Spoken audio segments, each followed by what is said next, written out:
우리가 지난 시간까지 예수 그리스도 안에서의 우리의 정체성, 우리의 신분에 대해서 같이 나눴습니다. 우리는 이 땅의 기쁨이 아니라 하늘의 기쁨을 누리며 하늘의 기쁨을 경험하는 그런 존재가 되었습니다.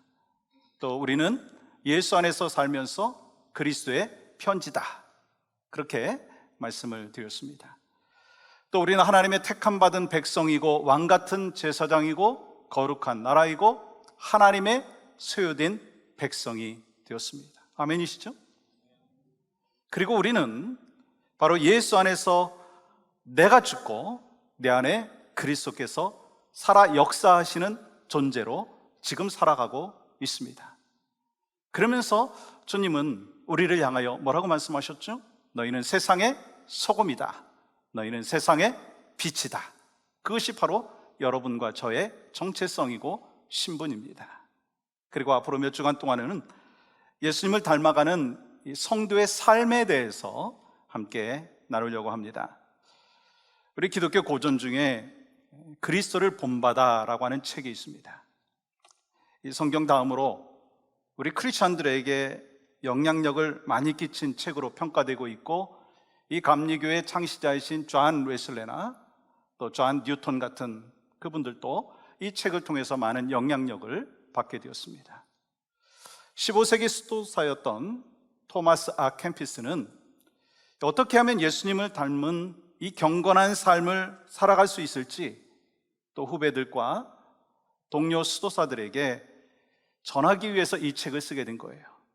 저는요, 신학교 들어갔는데 그 교수님이 이 책을 추천 도서로 권장을 할 뿐만 아니라 독후감을 쓰라고 하시더라고요. 그러면서 그 책을 읽으면서 참 많은 감동을 받았습니다. 그런 반면에 어떻게 저렇게 살 수 있지? 난 저렇게 살지 못할 것 같다. 솔직히 제 마음 가운데 체념하는 마음도 있었습니다.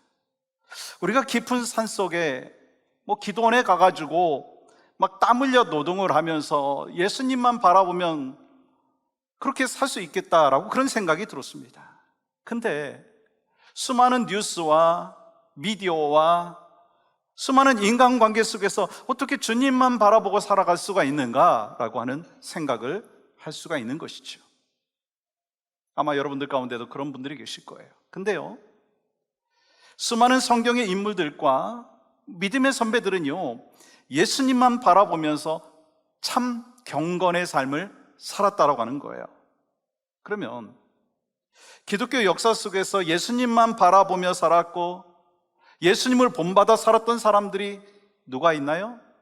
그 중에 대표적인 사람을 꼽으라고 하면 우리는 사도 바울을 꼽을 수 있을 것입니다. 사도 바울은 예수 그리스도를 만나고 이런 고백을 했죠. 갈라디아서 6장 14절 말씀입니다. 그러나 내게는 우리 주 예수 그리스도의 십자가 외에 결코 자랑할 것이 없으니 이전에 갖고 있었던 자아를 내려놓았어요, 지식을 내려놓았어요, 그리고 십자가만 사랑하겠다라고 고백을 했어요. 또 로마서 14장 8절 말씀은 이렇게 고백합니다. 같이 한번 읽어볼까요? 시작. 우리가 살아도 주를 위하여 살고 죽어도 주를 위하여 죽나니 그러므로 사나 죽으나 우리가 주의 것이로다. 사도 바울은 하나밖에 없는 생명을 오직 예수님을 위해서, 주를 위해서 살고 주를 위해서 죽겠다라고 하는 거예요. 왜요? 예수님께서 자신을 위해서 십자가 지셨기 때문에, 우리를 위해서 십자가 지셨기 때문에. 그런데 오늘 본문에 사도 바울은요, 뭐라고 말씀하시느냐면 11장 1절 말씀 보세요.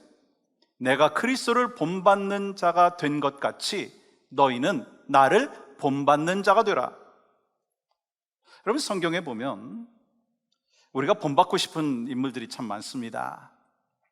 하나님과 동행하며 살았던 에녹, 또 믿음의 조상 아브라함, 형통의 사람 요셉, 하나님의 마음에 합했던 다윗, 죽으면 죽으리다 고백하며 살았던 에스더, 그 외 수많은 신앙의 모델, 롤 모델들이 있습니다. 그런데 그들 중에 나를 본받으라, 그렇게 말한 분이 계신가요? 그렇지 않습니다. 근데 이 사도 바울은 나를 본받으라 말씀하셨기 때문에 어찌 보면 이거 교만한 거 아니야? 라고 생각할 수도 있지만 실제로 그런 것이 아니라고 하는 거예요. 사도 바울은요, 예수님을 본받아 살려고 힘썼습니다.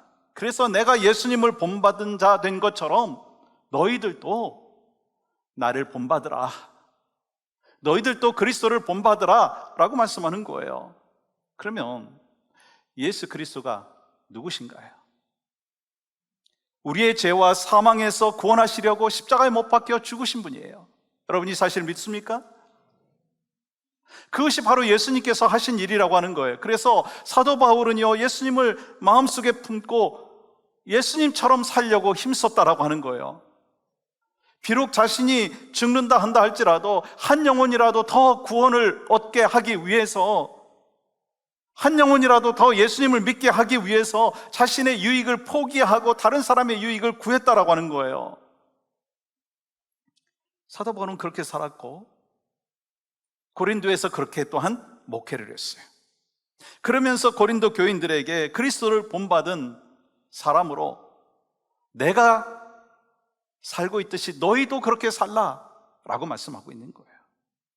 우리가요, 예수 그리스도를 본받으라고 하는 이 말씀을 묵상하다가 보면 참으로 좀 부끄러워요. 제 자신도 참 부끄럽습니다. 왜냐하면 우리는 예수님을 주님으로 믿는다고 하면서 항상 예수님을 위한 내가 아니라, 죄송하지만 나를 위한 예수님을 생각할 때가 참 많아요.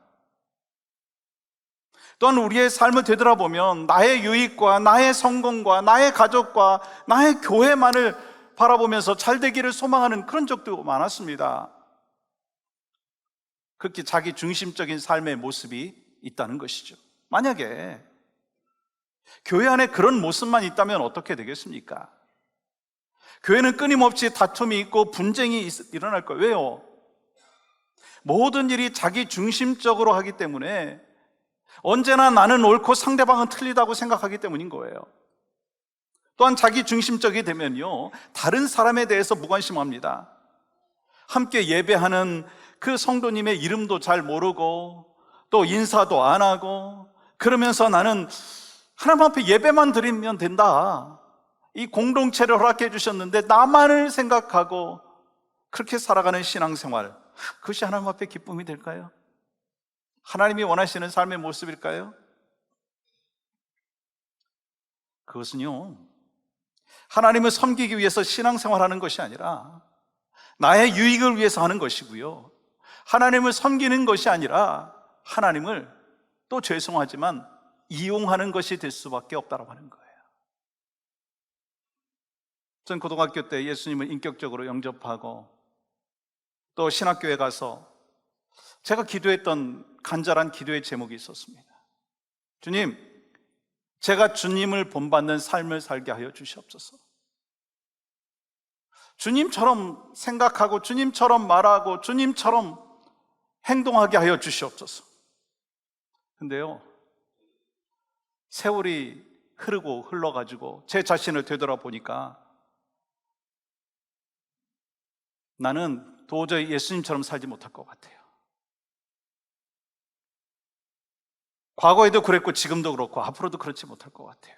그게 저의 고백이에요. 근데 저는 또다시 기도합니다. 주님, 저는 부족하고 연약하지만 날마다 예수님 닮아가게 하여 주시옵소서. 예수님처럼 생각하고 예수님처럼 말하고 예수님처럼 행동하게 하여 주시옵소서. 그게 저의 기도일 뿐만 아니라 바로 여러분과 그리고 여러분의 가정의 기도의 제목이 될 수 있기를 간절히 소망합니다. 그렇다면 예수님을 닮기 위해서 힘썼던 사도 바울의 인생의 그 여정 가운데 어떠한 삶의 모습이 있었습니까? 주님은요, 오늘 본문의 말씀을 통해서 그리스도를 본받는 자의 삶이 그에게 있었다는 거예요. 그렇다면 여러분과 저에게 그리스도를 본받는 자가 되라 라고 말씀하여 주셨는데, 그리스도를 본받는 자가 어떤 의미인가 라고 하는 거예요. 그 첫 번째는요, 하나님의 영광을 위해서 살라. 하나님의 영광을 위해서 살라. 31절 말씀 보세요. 그런즉 너희가 먹든지 마시든지 무엇을 하든지 다 하나님의 영광을 위하여 하라. 이 말씀은요, 이 사도 바울이 무엇을 위해서 살고 인생의 목적이 무엇인지 보여주는 말씀이고, 또한 크리스찬의 삶의 목적이 무엇인지 말씀하는 거예요. 여러분과 제가 이 땅에 태어난 이유 뭐죠? 여러분과 제가 구원받은 이유가 뭐죠? 하나님의 영광을 위함인 것입니다. 우리가 이 땅에 태어난 이유는 하나님의 영광을 위함이라는 거예요. 사실 여러분, 이 사도 바울의 그 서신서들을 보면 여러 가지 이야기들이 나오죠. 그런데 그 이야기들, 그 말씀을 공통적으로 다 정리를 해보고, 그리고 그 핵심이 무엇인가? 라고 하는 것을 살펴보면 다른 게 아니고요, 예수님을 모르는 사람이 있다면 예수 그리스도의 십자가를 그들에게 전함으로 인하여, 십자가 복음을 전함으로 인하여서 예수 믿게 하는 거예요. 또 예수 그리스도를 믿는 사람이 있다면 십자가 복음으로 인하여 온전한 사람으로 살면서 오직 하나님의 영광을 위하여 살라라고 하는 그 메시지가 바울 서신이에요. 그래서 그렇게 살라고 했고, 자신도 그렇게 살기 위하여 힘썼다라고 하는 거예요. 예수님께서 이미 그러한 삶을 사셨다는 거 여러분도 저도 잘 알고 있습니다. 예수님께서 잡히시기 전날 밤에 하나님 앞에 이렇게 기도했어요. 요한복음 17장 1절 말씀 보십시오. 아들로 아버지를 영화롭게 하게 하옵소서. 나를 통해서 아버지를 영화롭게 하여 주시옵소서. 예수님께서는요, 모든 삶의 그 여정 가운데 하나님의 영광을 위하여 삶을 드렸다라고 하는 것입니다. 예수님께서 하늘 보좌를 내려놓으시고 이 땅에 하나님의 말씀에 순종하여 오셨어요. 그리고 이 땅에 사시면서 수많은 오해와 수많은 핍박과 수많은 고난을 겪으시면서 어떻게 사셨어요? 하나님의 영광을 위하여 사셨다라고 하는 거예요. 그리고 마지막 십자가 앞에서 이렇게 말씀하고 있습니다. 마태복음 26장 39절 말씀 보세요. 그러나 나의 원대로 마옵시고 아버지의 원대로 하옵소서. 예수님께서는요, 십자가 죽음 앞에서 하나님의 뜻을 따르셨어요. 그렇기 때문에 예수님께서는요, 삶 자체가 오직 하나님의 영광을 위하여 사셨다라고 하는 거예요. 그리고 사도 바울도 오늘 본문을 통해서 고백하고 우리에게 말씀하고 있듯이 우리도 하나님의 영광을 위하여 살아야 된다라고 하는 거예요. 그러니 하나님께서 사도 바울을 보시면서 여러분 얼마나 기뻐하셨을까라고 하는 거예요. 그리고 하나님의 영광을 위하여 살아가는 그 사도 바울에게 하나님께서는요, 참된 기쁨을 허락하여 주셨다라고 하는 거예요. 그래서 사도 바울이 세상이 주는 그 기쁨과 비교할 수 없는 기쁨을 누리면서 환경은 열악하고 어려웠지만 하나님 앞에 기쁨을 올려드렸어요. 우리도 마찬가지 아닌가요? 우리가 예수 그리스도를 구주로 만났어요. 나는 더 이상 내가 주인이 아니라 예수 그리스도께서 나의 삶의 주인이 되셨어요. 그래서 주님을 위해서 살고 주님을 위해서 우리가 지금 앞으로도 살아갈 것입니다. 그 신앙의 여정 가운데 때로는 힘들고 어려운 일이 있다 할지라도 그것을 압도하는 기쁨이 있기 때문에 우리는 신앙의 기쁨을 누리면서 하나님 앞에 영광을 올려드리는 거예요. 그런 기쁨 여러분에게 있으십니까? 제가 질문 잘못했나요? 여러분 그 기쁨이 있으십니까? 우리는 환경을 바라보고 이 땅을 바라보고 살아가는 존재가 아니라 하나님 나라의 영광을 위하여 살아가는, 이 땅에서 천국을 소망하며 이 땅에서 참된 기쁨을 누리며 살아가는 하나님의 백성이 되었다라고 하는 거예요. 근데 오늘 본문을 보시면 먹든지 마시든지 무엇을 하든지 다 하나님의 영광을 위하여 하라. 여기서 다라고 하는 것이 중요합니다. 헬라어의 이 다는요, 판타라고 하는 단어입니다. 그 의미가 뭐냐면 예외 없이 모든 삶에서 하나님의 영광을 드러내라 라고 하는 거예요. 당시에 유대 사람들은 먹고 마시는 것에 대한 율법이 굉장히 까다로웠어요. 우리가 잘 알잖아요.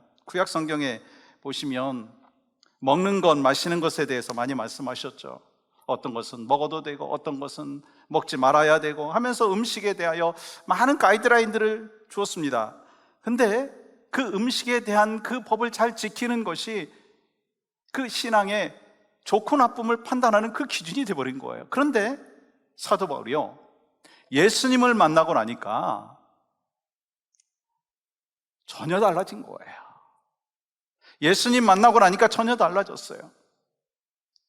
여러분, 하나님의 영광을 위하여 산다라고 하는데 하나님의 영광이 뭐죠?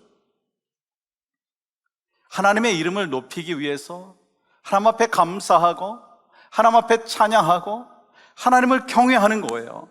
그게 하나님의 영광을 위해서 살아가는 것입니다.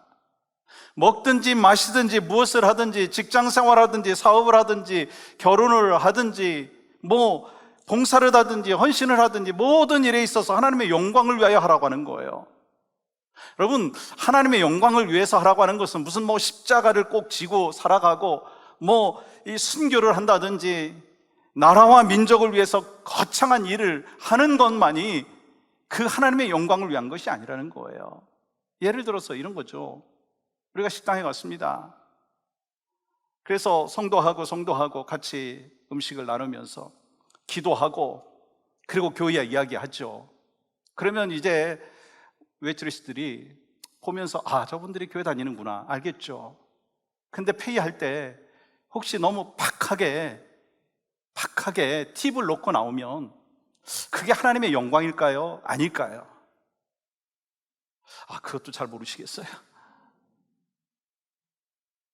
우리가 너무 거창한 것만 생각하지 말고 작은 일에 우리가 먼저 하나님의 영광을 위하여 살라라고 하는 거예요. 마켓에 가가지고 제가 어느 교회에서 왔어요. 좀 싸게 해주세요.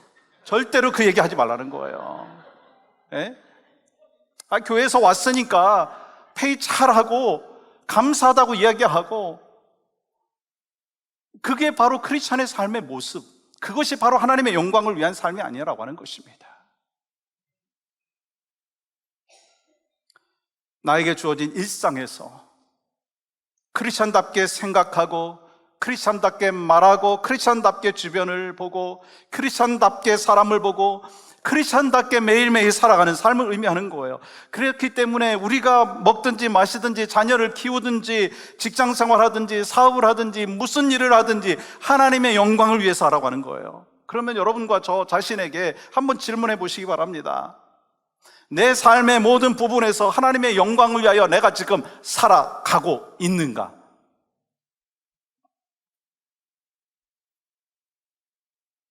우린 나름대로 신앙생활하고 사회생활하고 있어요.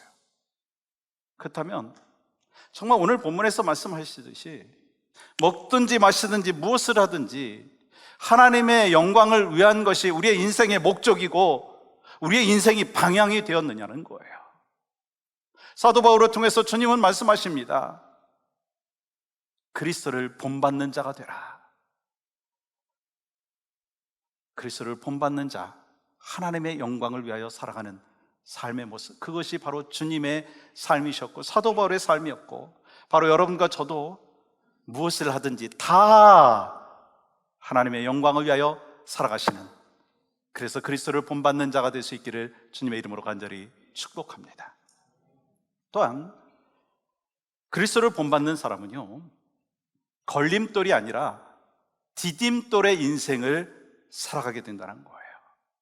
32절의 말씀, 유대인에게나 헬라인에게나 하나님의 교회나 거치는 자가 되지 말고, 유대인에게나 헬라인에게나 교회에 거치는 자가 되지 말라는 거예요. 여기서 거치는 자라고 하는 것은요, 걸려 넘어지게 하는 것이고 상대방을 실족하게 하는 것을 의미하는 것입니다. 쉽게 말해서 우리는 크리스찬으로서 누군가에게 영적인 그 시험이 들게 하거나 넘어지게 하는 걸림돌의 인생을 살지 말고 하나님의 영광을 드러내는 디딤돌의 인생을 살라 말씀하시는 거예요. 그건요, 유대인에게나 헬라인에게나 예수 믿는 사람이든지 예수 믿지 않는 사람든지 간에 다 마찬가지예요. 특별히 하나님의 교회, 거룩한 하나님의 공동체에 부담을 주거나 위험에 빠뜨리지 말라라고 하는 거예요. 이게 무슨 말씀인가? 내가 원하는 대로 살지 말라는 거예요.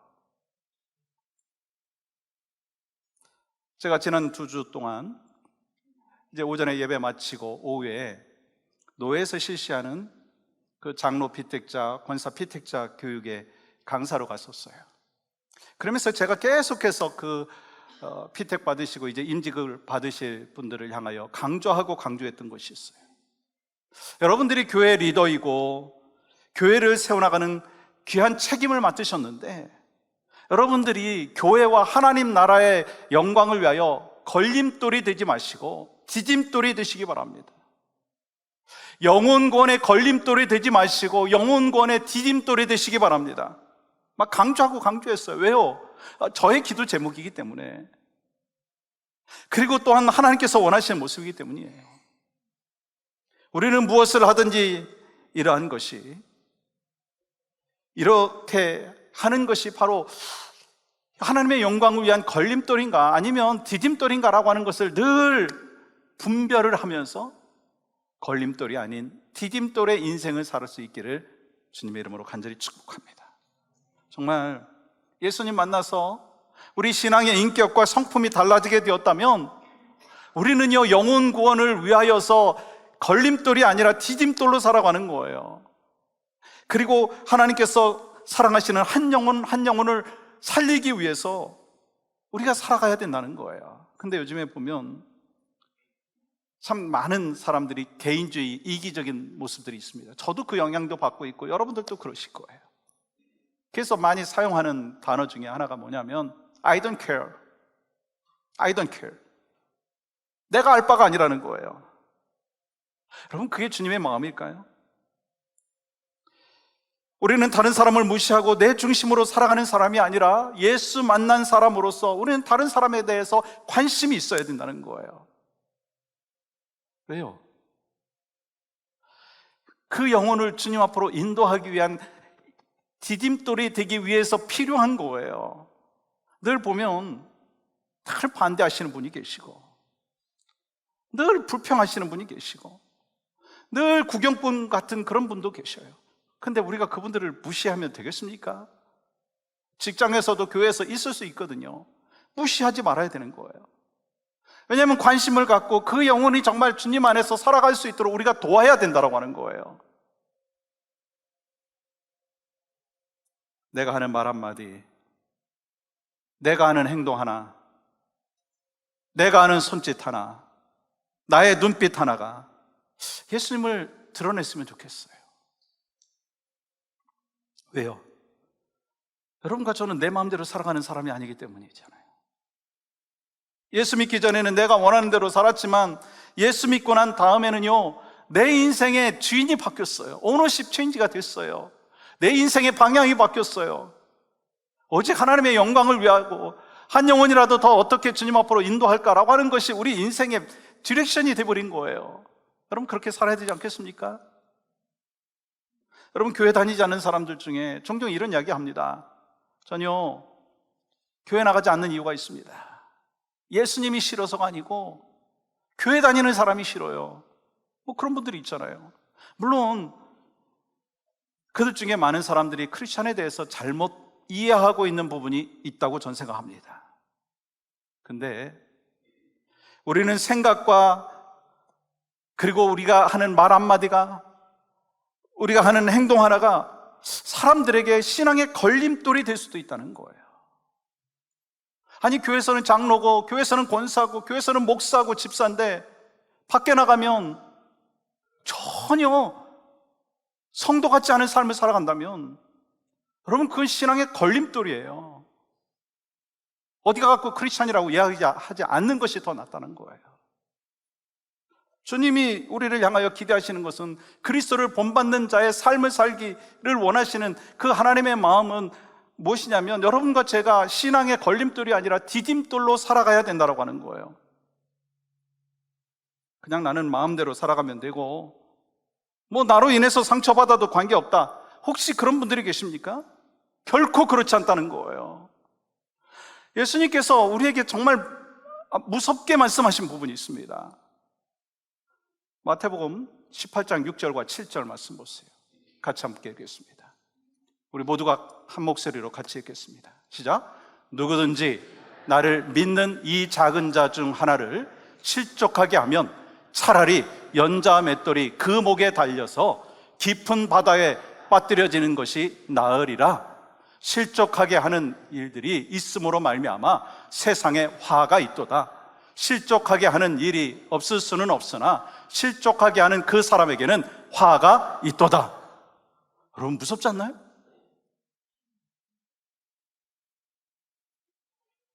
정말 우리가 어떻게 살아야 되는지 주님이 분명히 가이드라인을 주셨어요. 그래서 여러분과 제가 그리스도를 본받는 사람으로 살기 위해서 정말 고민해야 되고요, 말씀을 봐야 되고요, 기도해야 된다고 하는 거예요. 우리는 그리스도의 향기요, 세상에 보낸 그리스도의 편지요, 세상의 소금이요, 세상의 빛이라고 이미 말씀하셨어요.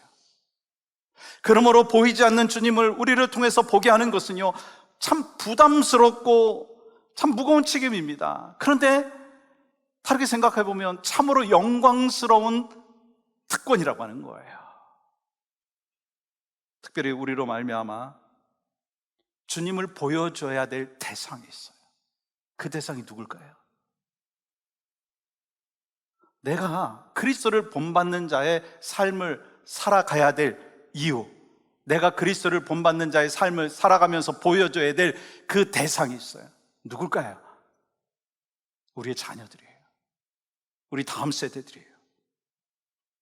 그래서 우리는 우리의 자녀들과 다음 세대에게, 또 이웃에게 신앙의 걸림돌이 아니라 디딤돌의 인생을 살아야 된다는 거예요.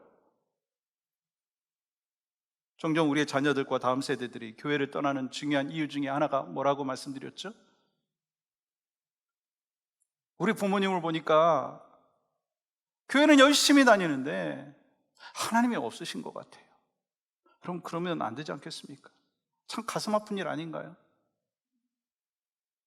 여러분과 저에게 있어서 가장 가까운 가족에게 신앙의 걸림돌이 아니라 디딤돌의 역할을 잘 감당할 수 있기를 소망합니다. 또 그리고 우리의 삶의 현장에서 정말 내가 그 영혼을 직접적으로 주님 품으로 인도하는 거 마땅히 감당해야 되죠. 근데 그 삶에서 걸림돌의 삶을 산다면 주님 품으로 인도할 수가 없어요.